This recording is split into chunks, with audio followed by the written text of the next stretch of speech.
반갑습니다. 원불교 100년기념 성업회 사무총장 김경일 교무입니다. 지금부터 앞으로 6강좌에 걸쳐서 원불교 100년 기념 성업의 비전에 대해서 말씀을 드리려고 합니다.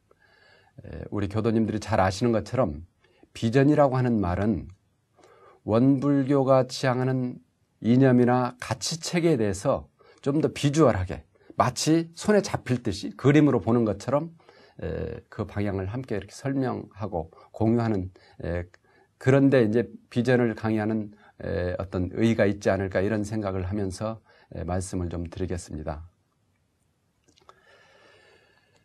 원불교 100년을 말할 때 저는 일단 100년을 말하기 전에 도대체 원불교라고 하는 것이 어떤 의미를 갖는가, 인류에게 또는 세상에 어떤 의의를 가지고 어떤 의미를 갖는지 이것을 좀 살펴볼 필요가 있다고 생각이 되지고요.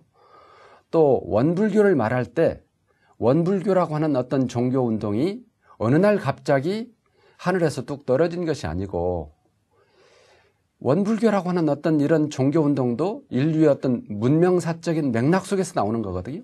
그리고 또 원불교의 사회적 배경이 됐던 한반도의 어떤 정치사적인 또는 종교사적인 어떤 문명 배경을 가지고 출발하는 것이기 때문에 그런 것들에 대해서 불가피하게 잠깐 말씀을 드릴 필요가 있지 않을까 이런 생각이 들어집니다.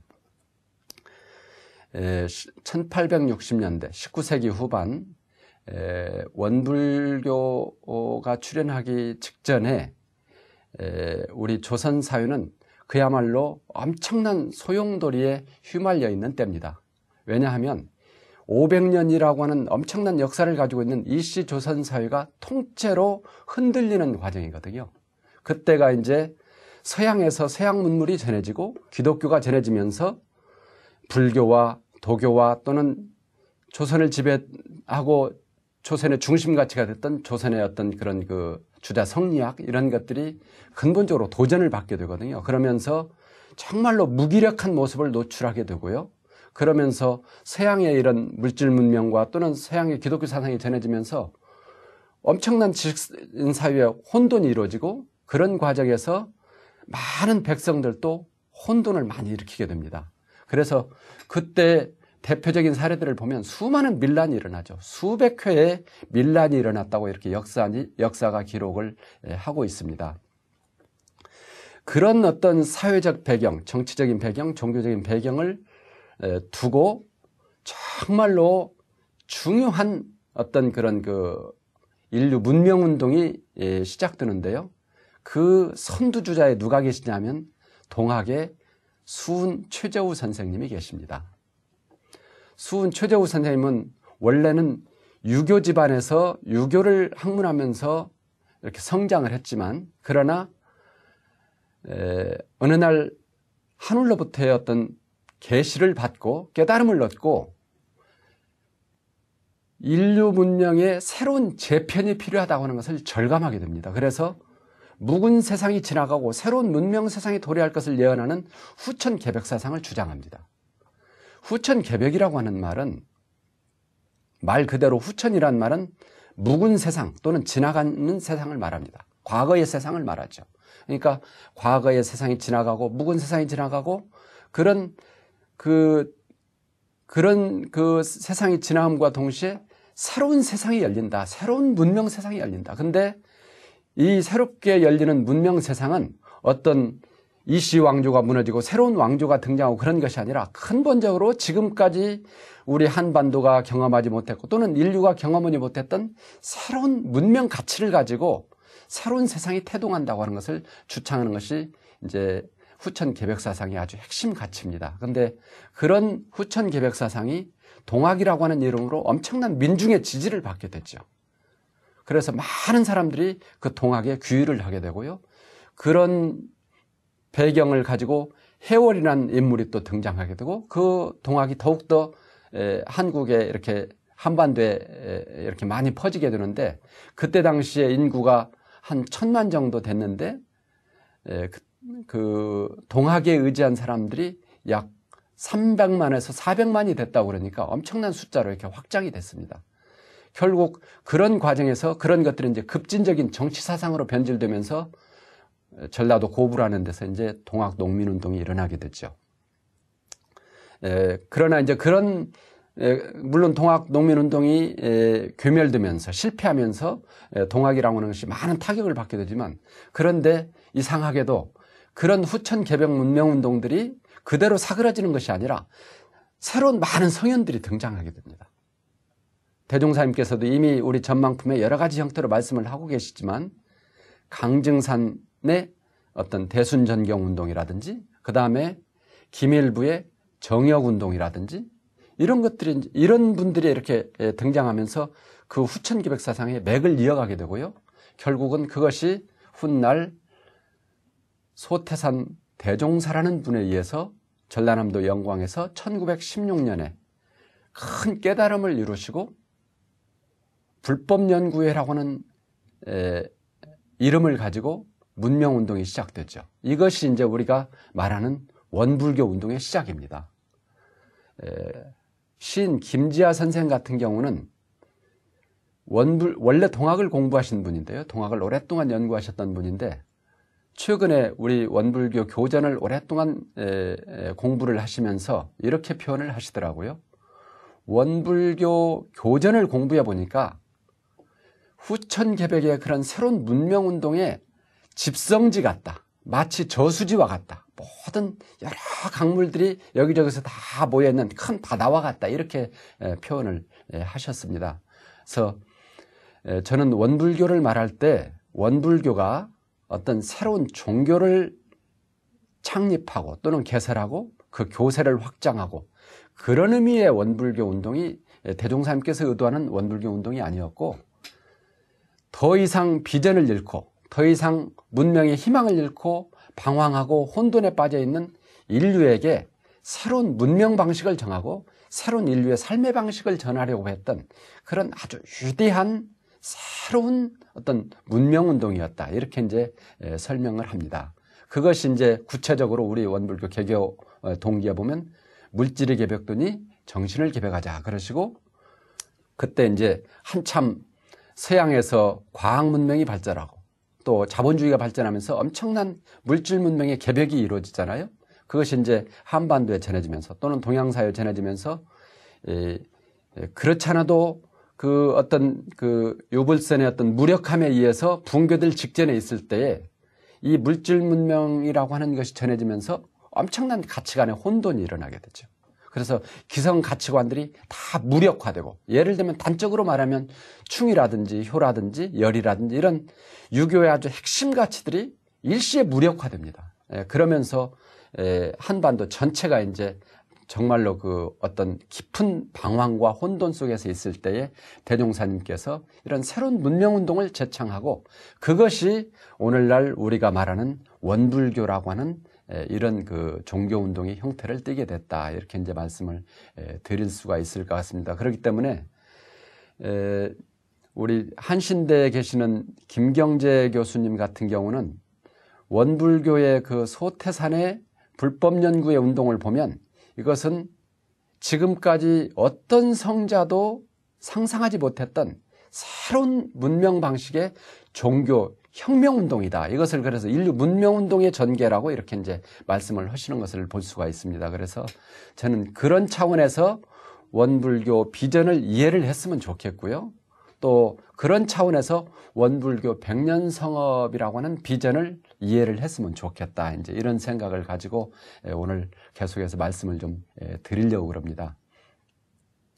그래서 이제 그런 어떤 그 배경 하에 원불교 백년성업의 5대 지표라고 하는 것이 탄생됐습니다. 이 원불교 백년성업의 5대 지표는요, 원불교 백년성업회가 출범할 때 범교단적인 의지를 결집해가지고 원불교 백년성업회가 출범할 때 지금 경산종법사님께서 원불교 백년성업에 지향해야 될 어떤 5가지 지표, 그러니까 나아갈 방향을 이렇게 말씀을 법문으로 이렇게 해주셨거든요. 그래서 이것을 골간으로 해서 원불교 백년 비전이 설계됐다. 이런 말씀을 좀 드리려고 합니다. 이제 차례대로 제가 이 5대 지표를 좀 설명을 하려고 그러는데요. 5대 지표는 최대한 간략하게 설명을 드리고 비전에서 좀 더 구체적인 말씀을 좀 드리겠습니다. 첫째는 이제 교화 대불공 이렇게 말씀을 하셨어요. 경산 종법사님께서 말씀을 하시기를 원불교 백년성업이 지향해야 될 가장 중요한 첫 번째 가치는 교화다 그러셨어요. 우리가 교화라고 말하면 일반적으로 교세 확장 이렇게 이야기가 쉬운데 사실은 그보다 훨씬 뛰어난 의미를 가지고 있습니다. 우리 금강경 같은 경전을 보면요. 모든 이 경전들이 이제 그런 형식으로 편성이 되어 있는데 금강경 같은 경전을 보면 예를 들면 서분이라는 게 있어요. 이게 일종의 지금 현대적인 의미로 말하면 서론입니다. 서론이고 또 정종분이 있어요. 정종분이라는 것은 본론에 해당돼요. 그리고 모든 경전은 반드시 유통분이라는 게 있어요. 유통분이라는 것은 뭐냐면 그 금강경이라고 하는 경전을 우리가 수지독송 받아서 독송하고 배우고 실천해서 얻게 되는 공덕 그리고 그 금강경의 수지 독송에서 다른 사람을 위해서 설했을 때에 얻는 공덕을 우리가 유통분이라고 그래요. 그러니까 이것이 일종의 이제 결론 같은 것인데, 그래서 교화대불공은 일종의 전법 교화를 의미한다 이렇게 말씀을 드릴 수가 있습니다. 그러니까 단순히 그냥 많은 분들을 입교시켜서 교화를 확장한다 그런 의미가 아니라 아까 얘기한 대로 대종사님께서 이 세상에 출현하셔서 물질을 기백든지 정신을 기백하자 이렇게 개교 동기를 말씀하시고 인류에게 새로운 문명 방식과 새로운 삶의 방식을 전하시고 모든 사람에게 이 소식이 전해짐으로 인해서 후천 개백의 소식이 전해짐으로 인해서 모든 사람들이 복되게 살 수 있는 행복하게 살 수 있는 이제 그런 의미를 담고 있다. 그래서 전법 교화의 의미를 담는다. 근데 특히 이제 우리 백년성업에서는 이 교화대불공을 제1 으뜸가치로 이렇게 설정을 하고 지금까지 우리 원불교가 대종사님께서 이 법을 전해주신 이후로 100년 동안 우리가 열심히 이 교화대불공을 해왔는데 그러나 이제 원불교 100년을 앞두고 지금까지 우리가 교화해온 방식에 대해서 다시 한번 근본적으로 이렇게 성찰을 해보고 또 어떤 보다 더 효율적이면서도 원불교의 어떤 교화의 정체성을 확립하고 그리고 대종사님께서 진정 원하셨던 교화 방식이 뭔가를 이렇게 짚어서 그런 교화운동을 전개하자. 그걸 통해서 이 복음을, 이 개백의 소식을, 이 원음을 전 세상 5대양 6대주 전할 수 있는 방법이 뭔가 이런 것을 연구해내고 그런 인재를 양성해내고 그런 이제 교화를 이렇게 해나가는 것을 교화 대불공이다 이렇게 이제 말씀을 드리고 있습니다. 그리고 이제 두 번째가 자신성업 봉찬이거든요. 자신성업 봉찬이라고 하는 말은 저는 이 말이 조금 어려울 것 같아서 제가 나름대로 이렇게 의역을 해봤습니다. 그 의역의 내용이 뭐냐면 속 깊은 마음 공부 그런 거거든요. 속 깊은 마음 공부.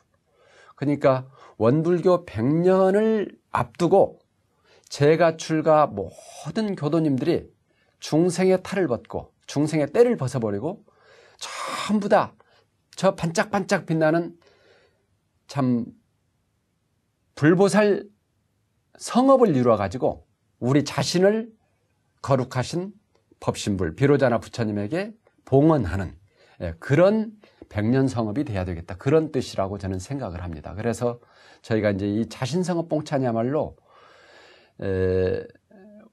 교화 대불공을 이뤄나가는 원동력이면서 그리고 100년 성업을 끌고 나가는 어떤 원동력이라고 저는 생각하기 때문에 교화 대불공과 더불어서 100년 성업의 가장 중요한 가치 중에 하나다. 이렇게 이제 말씀을 드릴 수가 있을 것 같습니다.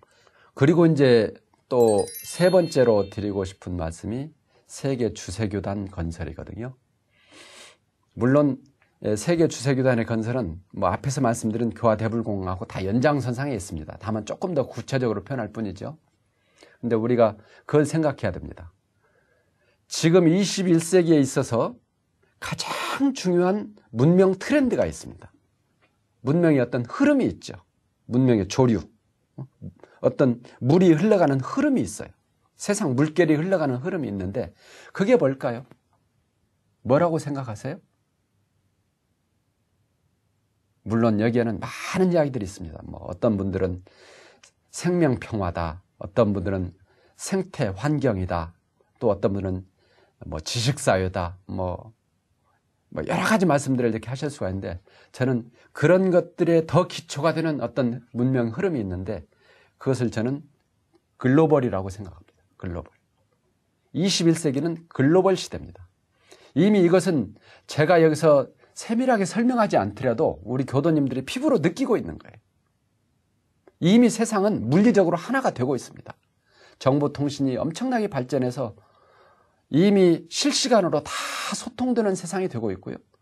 교통이라든지 이런 것들이 엄청 발전해서 지금 미국이라든지 우리가 가고 싶어하는 데를 하루 이틀이면 못 가는 세상이 없습니다. 다 가서 지금은 함께 무역도 하고 함께 공부도 하고 함께 토론도 하고 모든 것을 다 함께하는 세상이 됐어요.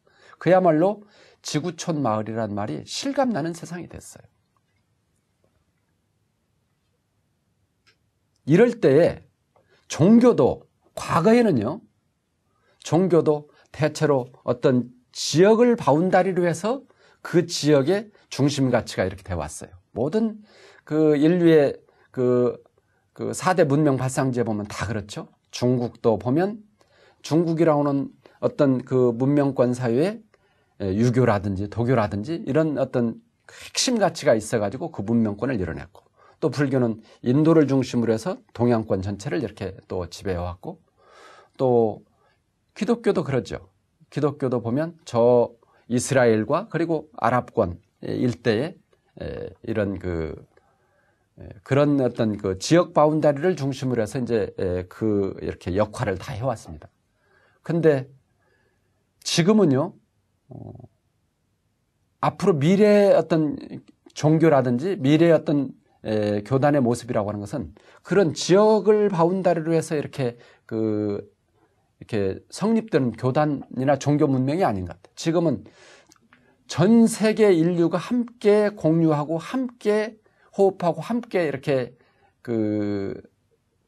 음미할 수 있는 그런 종교가 되지 않으면 안 되는 물리적인 세상이 됐어요. 그렇기 때문에 저는 그래서 제가 가끔 이런 얘기들을 표현할 때 인류 보편 종교다 이런 표현을 이제 제가 가끔 하고 있는데 세계 주세교단의 의미는 그렇습니다. 그래서 원불교 백년성업이 지향하는 가치 중에 세계 주세교단이라고 하는 말은 원불교가 한국 사회에서만 통용되거나 한국의 어떤 또는 동양 사회에서만 이렇게 통용되는 그런 이념이나 가치가 아니라 동서양을 막론하고 민족을 막론하고 인종을 넘어서서 전 세계 모든 사람들에게 받아들여질 수 있고 그 사람들이 의지할 수 있고 그 사람들이 가치를 삼을 수 있는 그런 형태의 교단으로 발전돼 가야 된다. 이것이 이제 세계 주세교단의 의미를 가지고 있습니다. 그러려고 하면 원불교 100년에는 인류가 고민하고 있는 정말로 인류의 고민, 인류가 풀어야 될 숙제, 이런 것들을 적절하게 해명할 수 있고 그걸 또 이렇게 설명할 수 있고 거기에 어떤 해답을 제시할 수 있고 그러지 않으면 안 된다. 이제 그런 의미에서 세계 주세교단이라고 하면 정말로 이제 중체대한 의미를 갖는다. 이렇게 말씀을 드릴 수가 있습니다. 그리고 이제 네 번째가 또 대자비교단이라고 하는 말씀인데요. 대자비교단이란 말은 사실은 앞에서 교화 대불공도 말씀됐고 세계 주세교단도 말씀이 됐기 때문에 그것도 이제 연장선상에 있는 말씀이긴 해요. 그래도 대자비교단이란 말은 원불교 100년 성업에는 원불교가 전 세계 인류를 차별 없이 차별받고 고통받는 모든 인류를 다 품에 안는 일체 생명을 품에 안는 그런 의미의 교단으로 나가야 된다. 이제 그런 의미를 담고 있습니다. 그리고 또 보은대불사 말씀이 계시죠. 보은대불사는 근본적으로는 우리 원불교 100년 성업에는 원각성존 소태산 대종사님과 그리고 정산종사님과 구인선진을 비롯해서 역대 모든 선진들에게 다 보은하는 그런 대불사가 돼야 된다고 하는 취지를 담고 있지만 좀 더 구체적으로는 원기 99년이 대산종사 탄생 100주년이 되는 해입니다. 우리가 잘 아시는 것처럼 대산종사는 대종사님과 그리고 정산종사님께서 닦아주신 우리 교단의 초창기 모습을 오늘날 우리 교단의 모습으로 이렇게 반석에 올려주신 그야말로 교단의 큰 공덕을 쌓으신 그리고 또 큰 참 스승이시죠. 그분의 탄생 100주년이 이제 원기 99년인데요. 사실 대종사님이나 정산종사님은 탄생 100주년 기념사업회가 따로 발족이 돼가지고 그런 기념사업을 이렇게 해드렸지만 원불교 100년 상업과 그리고 대산종사 탄생 100주년은 1년 상관밖에 없어요. 99년과 100년이기 때문에 따로 대산종사 탄생 100주년 기념사업을 이렇게 할 수가 없어서 원불교 100년 성업이 대산종사 탄생 100주년의 기념성업을 함께 가지고 가야 된다고 하는 취지로 경산 종목사님께서 보은대불사라는 이름으로 대산종사 기념사업을 함께 가지고 가자 이런 취지로 이렇게 말씀이 되셨습니다. 그래서 원불교 100년 성업회의 이 5대 지표를 이렇게 이제 말씀을 좀 드리고요.